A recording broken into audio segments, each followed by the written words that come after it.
అందరికీ నమస్కారం అండి. ఆంధ్రప్రదేశ్ రాష్ట్రంలో ఇకపై ఆ భూమిలో ఉన్న వారికి సూపర్ గుడ్ న్యూస్ అయితే వచ్చేసింది. రిజిస్ట్రేషన్‌పై సంచలన ఆదేశాలు జారీ చేయడం జరిగింది. సో, ఈ వీడియోలో వీటి గురించి పూర్తి వివరాలు అయితే తెలుసుకుందాం.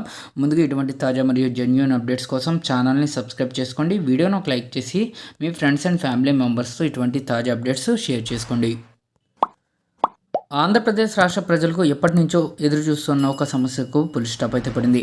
ఆ భూములను కూడా దర్జాగా రిజిస్ట్రేషన్ చేసుకోవచ్చు అని చెప్పేసి ఆంధ్రప్రదేశ్ ప్రభుత్వం కీలక నిర్ణయాలు అయితే జారీ చేయడం జరిగింది.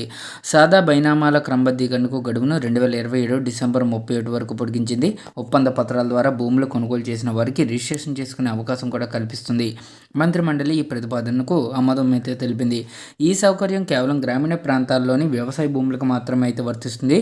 భూమిని అమ్మే వ్యక్తి తప్పనిసరిగా చిన్న లేదా సన్నకారు రైతు అయి ఉండాలి.